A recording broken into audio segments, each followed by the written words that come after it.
against women. Today on Let's Talk FGM, we will be discussing understanding and changing cultural beliefs on female genital mutilation. Understanding and changing cultural beliefs on female genital mutilation. My name is Sumto Titilayo Achama. Good afternoon. Female genital mutilation involves all the all the procedures which cover the partial or total removal of the external female genitalia for non-therapeutic reasons or non-medical reasons. It's a form of violence against the girl child and the woman, and it's also an infringement into the rights of women in this society. The perpetrators of female genital mutilation have continued to give many reasons, particularly in line with culture. But the truth is, however you choose to look at it, the complications from this inhumane and barbaric and unpopular practice in our society is just devastating. So the question remains, why do people perpetrate this irreparable damage to our girls? Well, to answer the question and to enlighten us on understanding and changing cultural beliefs on female genital mutilation is my guest today, Gender Desk Officer, Ministry of Women, Children and Social Affairs, Osun State, in the person of Olufumilola Adewale. Hello, Olufumilola. Good afternoon. Thank you for joining us. Good afternoon. I hope I'm doing fine. And how is work today? Work is good. You have me in the studio. Absolutely. Work is good. Thank you so much for asking. I hope your day is going well so far. Thank you very much. Doing well. Wonderful. To join the conversation today on Let's Talk FGM, you can send a text or a WhatsApp message to 0703 175 6537. 0703 175 6537. And you can also call into 07000 917 917. 07000 917 917. Now, we would love to hear from you, so please feel free to call in or send a text or WhatsApp message. Now, Olufumilola, understanding and changing cultural beliefs. You would agree with me that the entire concept of female genital mutilation, we don't know where it came from, but we understand that it's a function of culture. Coming from me to you, is that a yes or no? Do you agree? Hello, are you there? Thank you very much. Like you have just stated in your introduction, what exactly the female genital mutilation means. What is it the risk for girls and women, I would say, because it's giving the definition as the cutting of part of all of the female genitalia that are outside of the body. And it is done for cultural reasons as part of a ritual and not for medical reasons. So why is female genital mutilation a risk for girls? It has no first benefit and often leads to long-term physical and psychological consequences. Mm-hmm. You know, at times, medical complications that include ear pain, the prolonged bleeding infection, and it can also lead to increased risk of HIV transmission. We are all aware that women who have undergone genital mutilation can experience complications during the birth, the childbirth. Also, stillbirth and telenetal death. All these implication or complication of female genital mutilation, and you know it is recognized internationally as a violation of women. That's true. Rights. That's true.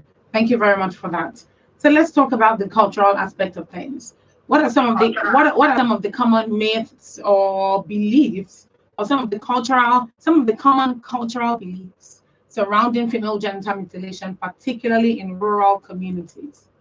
Thank you very much. Like I said earlier, that is recognized internationally all over the world as a violation of women's rights. You know, the myth and beliefs that surround female circumcision is that many believe the religious tradition. And I can tell you that there are no religions that prescribe any practice. In the book of Bible, in the book of Quran, there are no religions that back it up. It is only the male child is back up. It should be circumcised 8 days after the Also, people believe that FGM is connected to F. This means it's more than wrong, I can say. It doesn't FGM does not only support F, but on the contrary, most women, they undergo FGM, they suffer for the rest of their lives. It is also believed, it means that FGM is asked to stop because society believes that when you stop FGM, that there are complications or cultural consequences. The cultural danger that is attached to a girl child or women if you are not circumcised. The reason FGM has persisted so long, even before my doctor and educated for, is because it is surrounded by violence. Nobody's talking about it because they see it as norm. They see it a normal thing that they to perform on your child. So what are some of these cultural beliefs? Because he said it is perceived that it comes along with cultural dangers. What are some of these cultural dangers that people think that will happen to them or their families or their communities if they do not mutilate their girls? What are some of these cultural dangers you're speaking of? Thank you very much, Initi, and modesty, which include the notion that girls are unclean.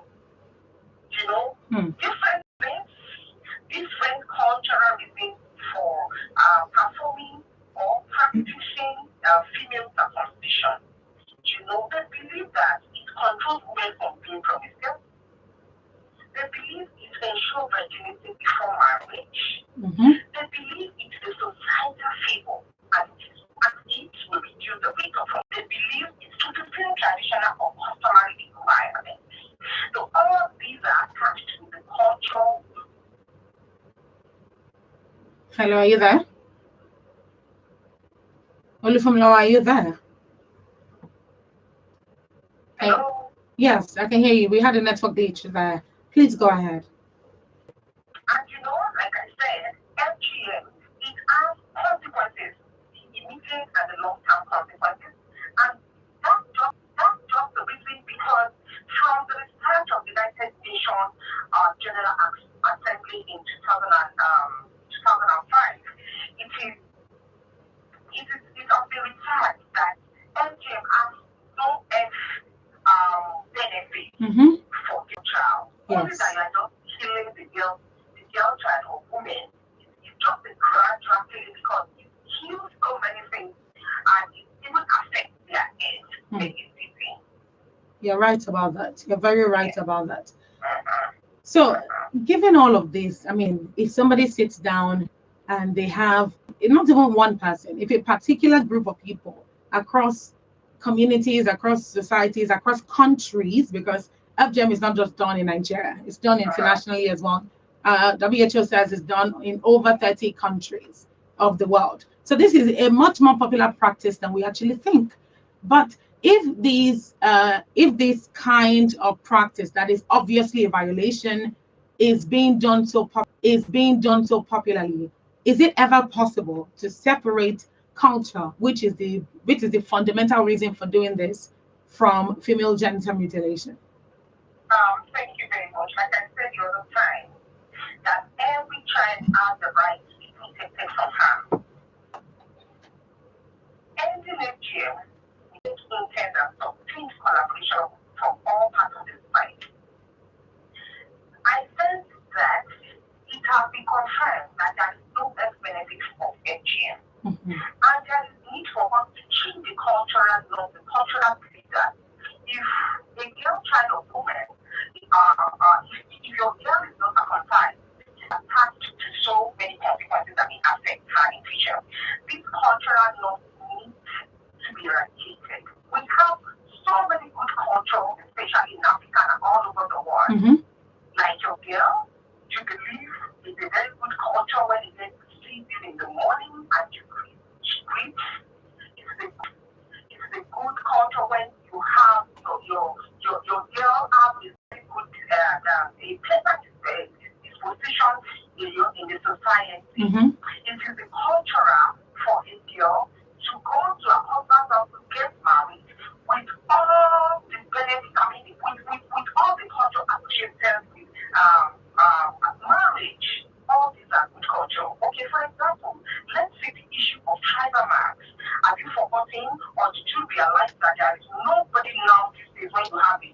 newborn baby, nobody does the tribal marks again. Why did it stop that? That's true. Because That's true. at a point in time in life, we believe that your child, your male child and your girl child is being recognized all over the world by the tribal marks. Tell me today if you are traveling abroad and because that belief anywhere you go all over the world, when they see your tribal mark, they will know you are from Ondo, you are from Osun, you are from this. You want to tell me that when you see your child, you will recognize your child. Anywhere we go today, you just need to introduce yourself to where I come from. Exactly. So it's just like that because performing female circumcision, performing FGM on your child is just it's a killer. I would put it that way. Female circumcision is a killer. It kills in so many ways. It can cause a child, a girl child, to be depressed forever. Look at our body. The structure of your body might quite be different from mine. If you have a plate cord, and if I also have a plate cord, even your two hands, if you have a plate cord on your right hand, and you have another plate cord on your left hand, just watch it. Even your body, they are not the same. The left hand might have even healed up before that one healed up. So at times when you perform all things on a girl child, it causes so many hemorrhoids. We've been to the hospital, we've seen so many that survivors have been affected in a very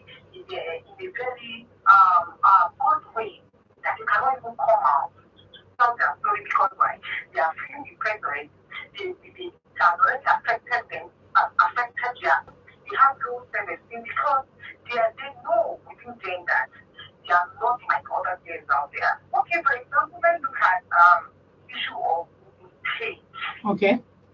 None of their girls is caught. None. And they are not promiscuous. So having the cultural norm or having the belief that if you don't call your girl child, she will be promiscuous, she will do this, it is just the wrong perspective which we need to change. So it's associated with cultural ideas of femininity and modesty. They believe that if your girl is called, it's clean and beautiful after removal of the parts of the body part that are considered unclean.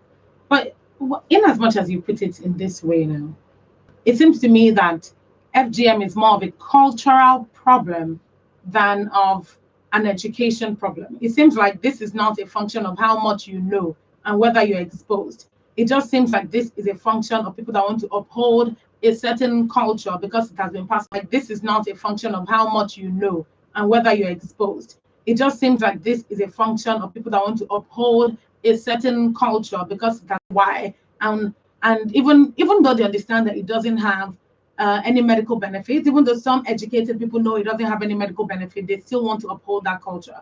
Would you agree if I say that FGM is more of a cultural problem as opposed to a problem of illiteracy? Would you agree to this assertion that FGM is more of a cultural problem rather than a problem of illiteracy? No, please.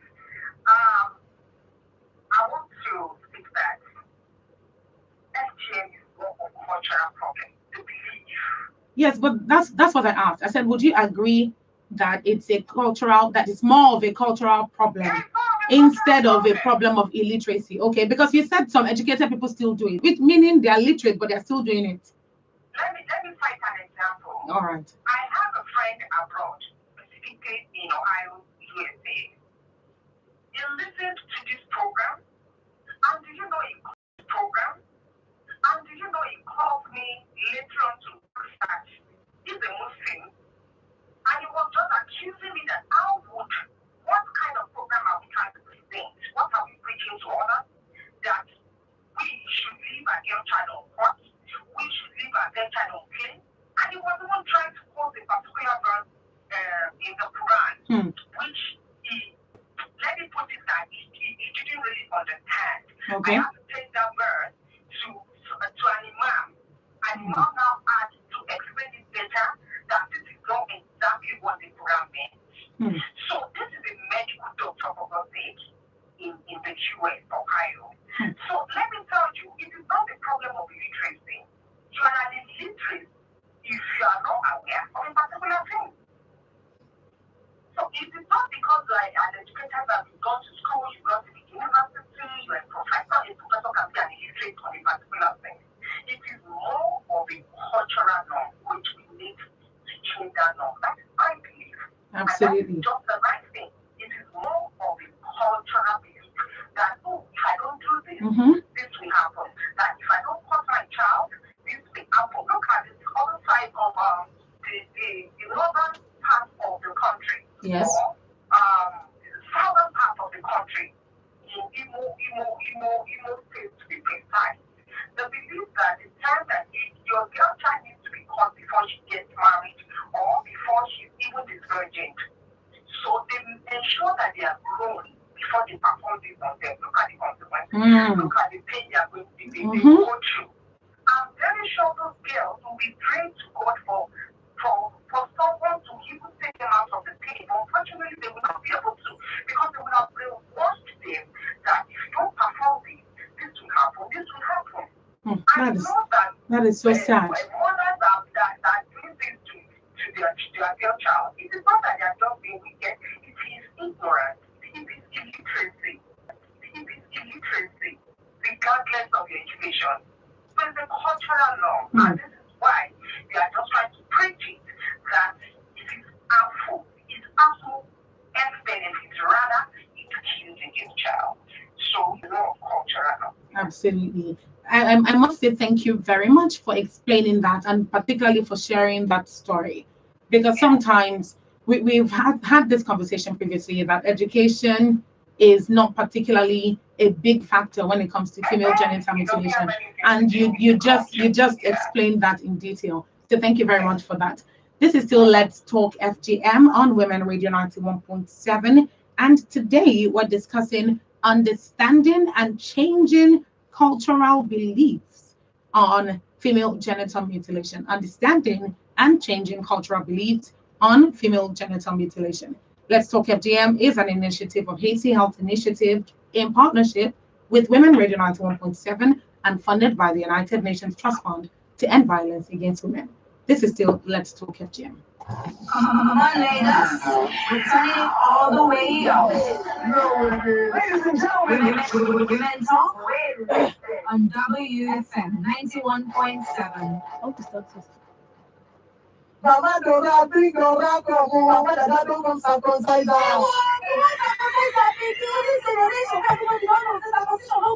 Now you want to destroy your pikin like Mama Dora. You know, say person wey make somebody to do circumcision. And person wey do circumcision, all of them go prison wey dey like 4 years, and then person dey go pay 200,000. If you give person ordinary advice, say make dem do circumcision, you go fit go prison for like 2 years and still pay like 100,000 fine money. Sure, say my family can call this law enforcement agent to go arrest you. They do no good. Because circumcise Dora again, Papa Dada carry your yamayama knife comot my house, come inside go report you. Circumcision no good at all. As e dey cause plenty health wahala for girls, but fine people.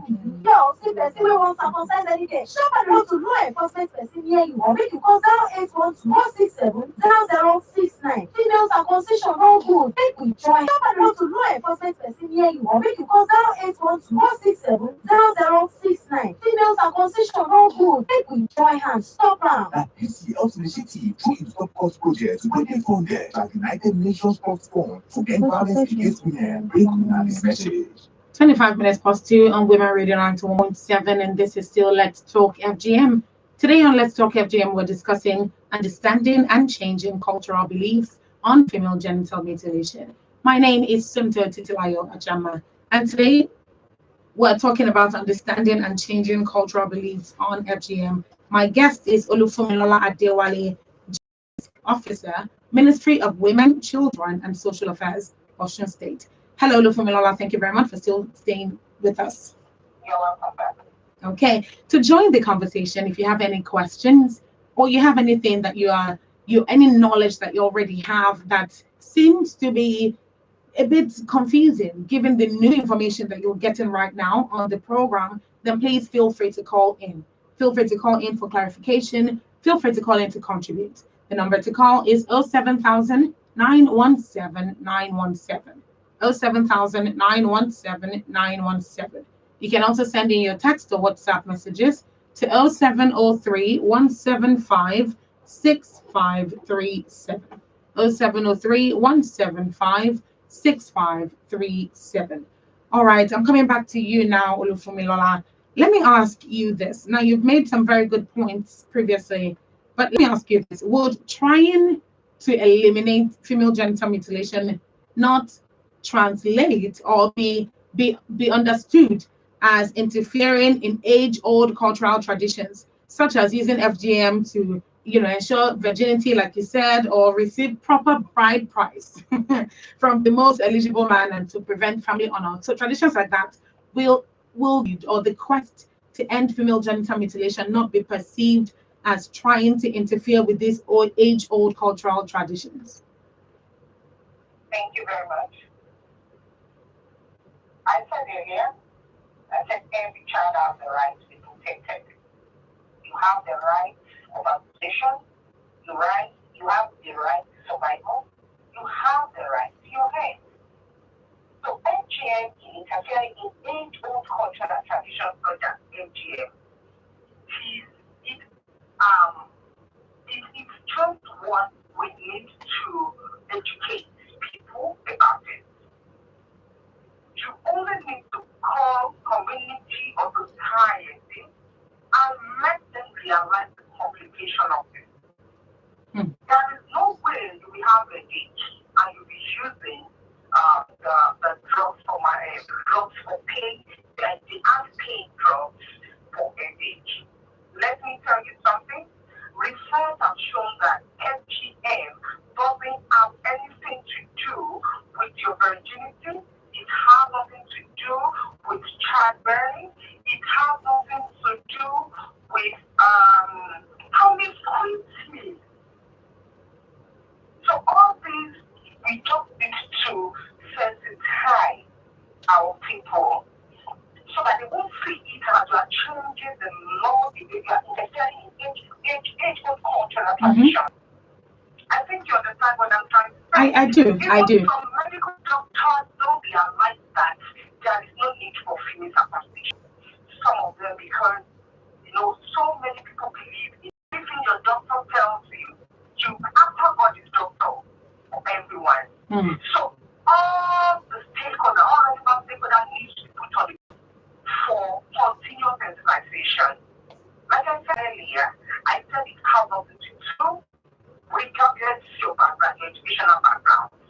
All right. It is just okay. And thank you very much for that. Let me ask you this. In some cultures, they believe that female circumcision increases sexual pleasure among men. Is there really any relationship between female genital mutilation and sexual desire in men? No. Rather, in Osun State. To call, the number is 07000 917 917. 07000 917 917. Also, you can send in a text or WhatsApp message to 0703 175 6537. 0703 175 6537. Now over to you, Olufumilola. What is the role of traditional rulers as cultural custodians in addressing FGM in Osun State? Thank you very much. Osun State, having realized that traditional rulers are in a strong position to work with their community to address the active practices that perpetrate negative gender norms and harm women and girls that is not healthy. We are girls that is not healthy. We have considered the need to gather all the traditional, they are the decision makers in the community. Community respect them, community listen to them.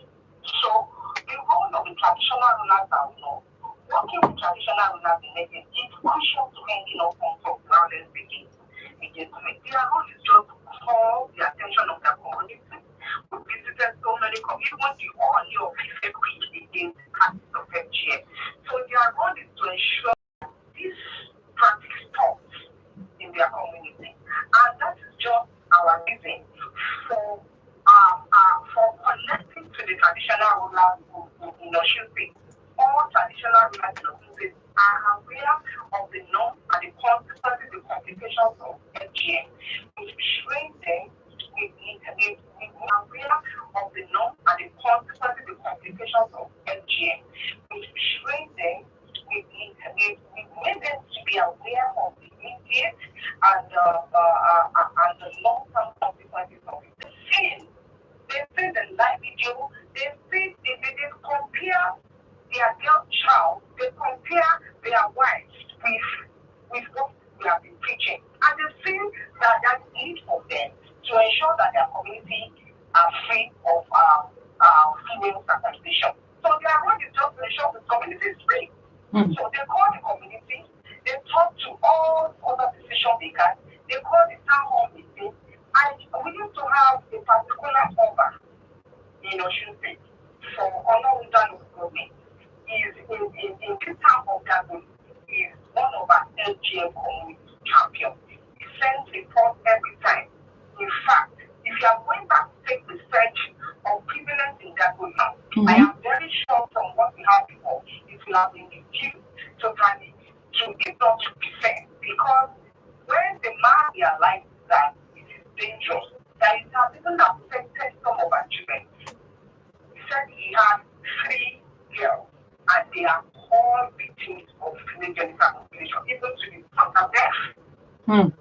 So now that he has dangerous, that doesn't have any their role is they are very strong, they have strong position and they are need for us to work with them because we know they have a very big role in the community to ensure that the norms or the cultural is eradicated. You're very right about that. And I'm honestly very glad to hear this because they have a lot of influence. So using that influence to educate people in the right direction is a big achievement, actually. It is a big achievement. So what are some efforts of your ministry in creating awareness on these implications, on the implications of female genital mutilation, some of which you mentioned earlier in the program, in order to completely end the practice? What are some of the efforts of your ministry in awareness creation in order to end FGM? Thank you very much. As I speak to you now, the ministry is having a program right now on all forms of harmful practices against women and girls. As I speak to you now, it's not because I'm with you now trying to have your grant of interview. I will have been part of the program. This is what I'm saying, that any partner that surfaces in the state to collaborate with the state of Washington through the Ministry of Women Affairs to ensure that all forms of gender-based violence is eradicated of girls and women. We welcome them. We collaborate.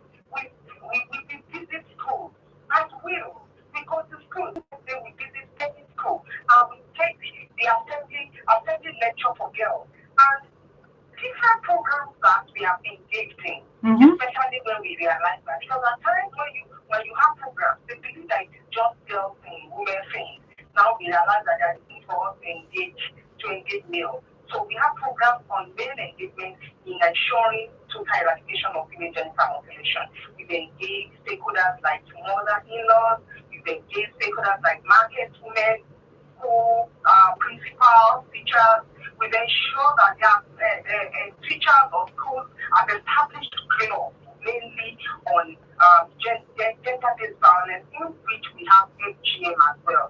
So all these we've engaged ourselves, we collaborate with our partners, different partners, especially on female genital mutilation. And that's why I said the other time that Ocean Valley Court for 5.9% at that 2018. With our rigorous sensitization, intergenerational advocacy to stakeholders with other partners, I can tell you the analysis of the Summary of National Demographic Survey report. Without now, Ocean now declined from themselves as against the previous prevalence. And we now declared 74% to 53.2%. It is now dropped from 22% to 57.9%.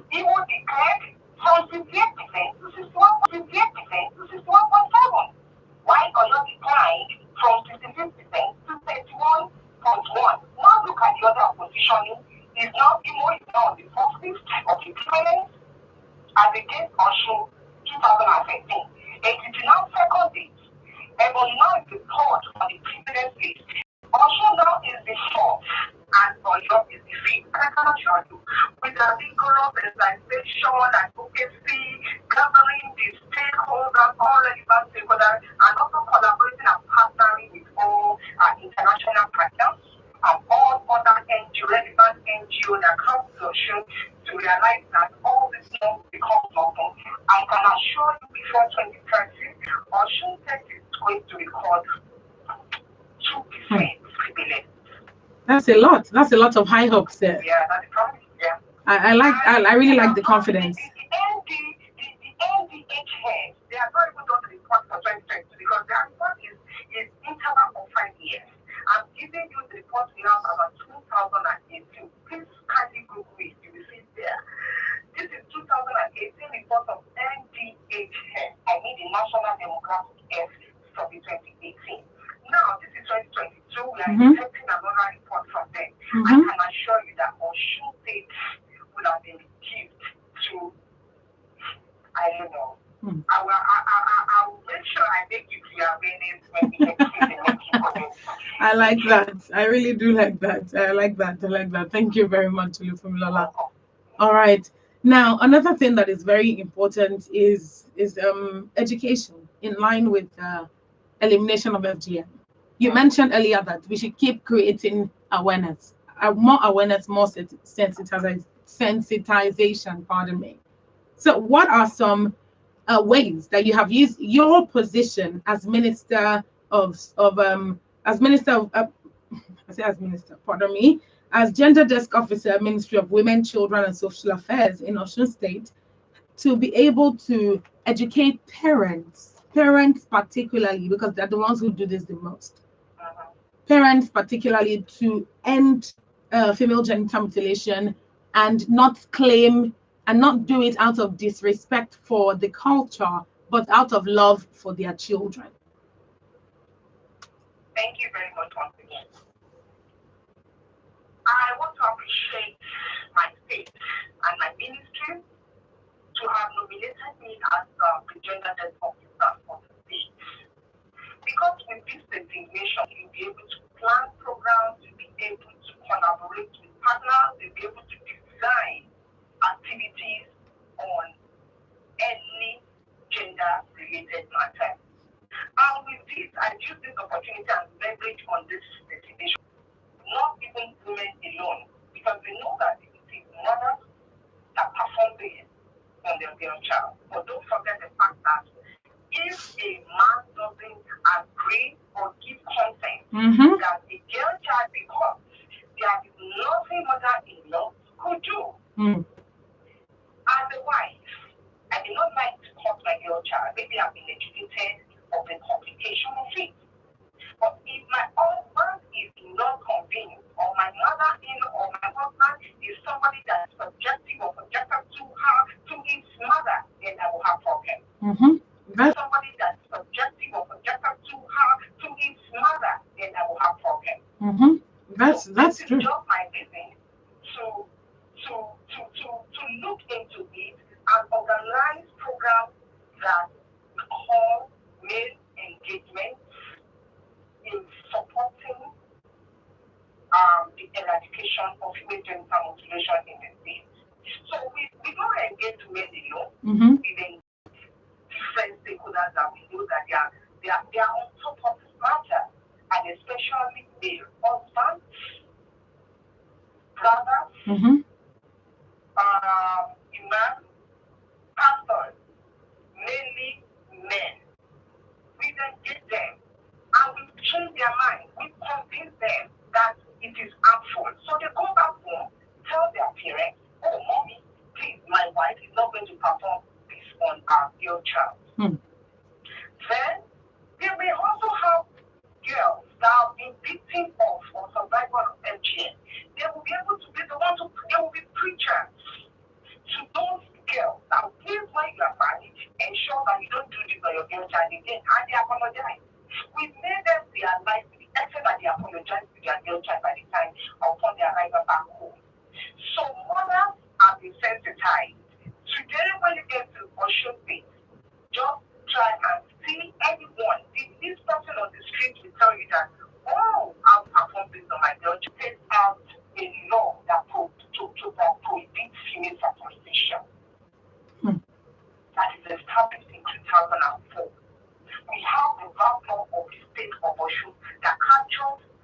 the penalty for whoever that practices female circumcision. So it is not about that we are going to arrest. It is just about sensitization, continuous education, continuous enlightenment programs that is related to FGM. That if it is being performed on your girl child, this is what it is not an antidote to promiscuity at all. Because the main reason for women to have even taken a child to a circumciser is just because she believes and what she had seen or what she has been told that a girl will be promiscuous if FGM is not performed. So it is not a matter of being forced or telling them that if you practice this on your girl child, you are going to be arrested. No, you just need to make them realize that there are consequences of their actions. That's right. Anytime you are going for advocacy, anywhere, like me, anywhere I see a pregnancy man, I try my best to interact with the pregnancy man. So I just start by asking if you are taking water, what are you taking today? Eventually, she will be forced to ask me, are you a doctor? Are you a medical practitioner? And I told her I am not either. I am just a social worker that is so passionate about your pregnancy that if it's a girl child, you don't come. So anywhere I go with my with flyers.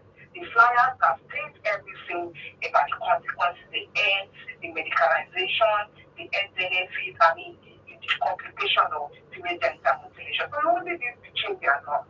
So we've engaged women, we've engaged men, we've engaged traditional rulers to ensure that they all preach what we are preaching.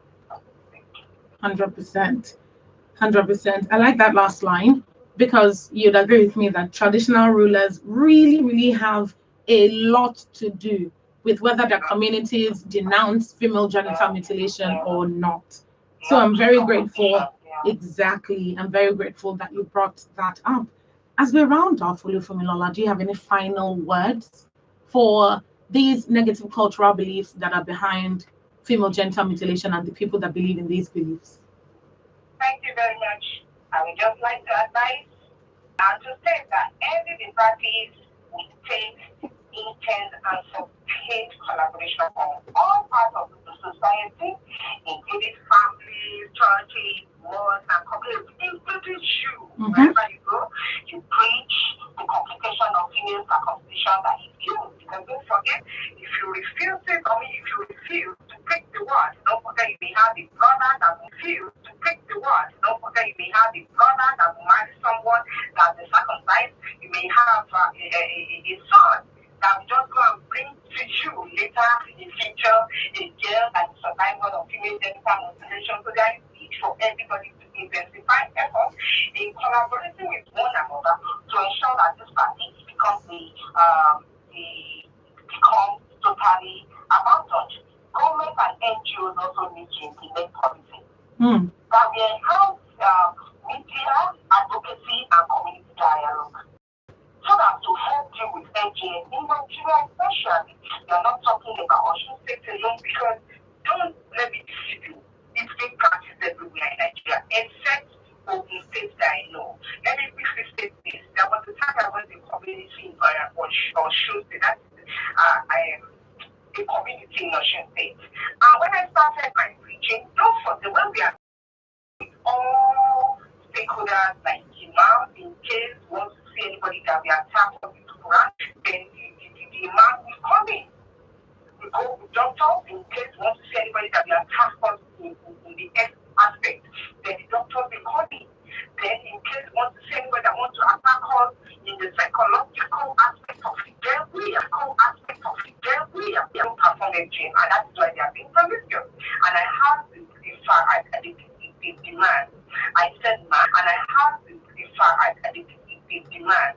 I said, ma, excuse me, sir, do you want to tell me that in this community, you've never seen a child or a girl child that's been impregnated even without getting married, and it just kept quiet. So what we are saying is that we've used the medical, the drugs for the headache to take care of the stomach. So when we forward, intensify efforts to ensure that we all collaborate to end female genital mutilation. And we are not that everyone is sensitized to prevent all forms of violence against women and girls in Nigeria. Thank you so much, Olufumilala.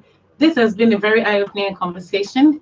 Thank you so much for joining us on Let's Talk FGM today. It's been a very eye-opening conversation. Thank you so much for joining us on Let's Talk FGM today. Bye. It is so imperative to note that female genital mutilation is not only wrong, it also doesn't have any medical benefit, and it's a violation of human rights according to WHO, and that's the World Health Organization. Insights generated at the local level, such as these rural communities that I've been speaking to my guest about, are most important, and they can feel the urgency that this issue carries. Top of all of this is that the recognition that female genital mutilation is deeply rooted in culture. So the ability to end these harmful practices with more urgency has to come by account of putting culture into perspective and harnessing and changing that culture for change. So thank you so much for joining us today. Thank you to my guest, and thank you to you for tuning in as well. This is what we call it a wrap for Let's Talk FGM today. Wednesday, 2 p.m. is another time on Women Radio 91.7 as we talk FGM and condemn the practice. Let us join our hands together to stop female genital mutilation. To report cases of FGM, call 0812 467 0069. 0812 467 0069. Get more information on female genital mutilation and how to report cases on stopcut.hacy.org. Stopcut.hacy.org. Thank you very much for tuning in. Thank you to my producer, studio assistant, and of course, engineers on duty. My name is Sumito Titilayo Ajama. Good afternoon. Tell them all the music they play is baby. You want to sing this? Sis, I'll be hearing it. You may not too loud. Just don't know. I'll be hearing. You say fún mi mọ̀ pé ṣebí ìyá àgbà onídìí ló fẹ́ dábẹ́ fún ọ. Mo fẹ́ dábẹ́ fọ́mọ mi. Aládùúgbò ẹ̀gbà wá ó fẹ́ dábẹ́ fọ́mọ ẹ̀gbà wá o. Àwọn ọmọ yẹn ló fẹ́ dábẹ́ fún ṣàdé o. Ìyá kan kìkì kan ni wọ́n sì pè pé kó wá dábẹ́ fún. Ṣebí ìjọba ti ní ọkọ léwu ni ewu sí láti máa dábẹ́ fún ọmọbìnrin. Ṣebí ìgbésẹ̀ mi ló wọ́n wọ́n lọ sí ẹ̀wọ̀n ọdún mẹ́rin nígbà ẹ̀wọ̀n ẹ̀rọ lọ́wọ́ nínú ọmọ dábẹ́ àwọn èyí nígbà ló máa sí ní. Iṣẹ́ ti fẹ́ tọ́mọ yìí kúrò ọmọ fún tó léwu ni. Àwọn òbí ọ̀la tí ó fẹ́ bá àṣà ti ṣe wa jẹ́ ọ̀yà ìyá lọ lé àdábẹ́mọ̀ ìyá àgbà onídìí kọ́.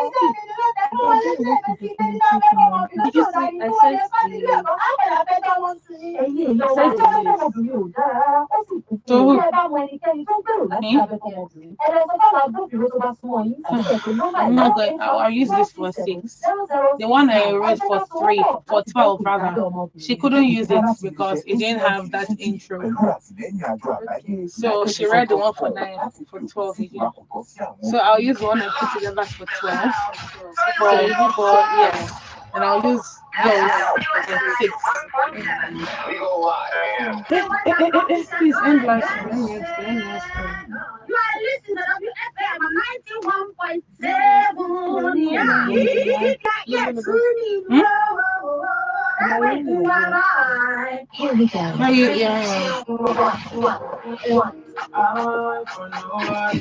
hearing it? Down.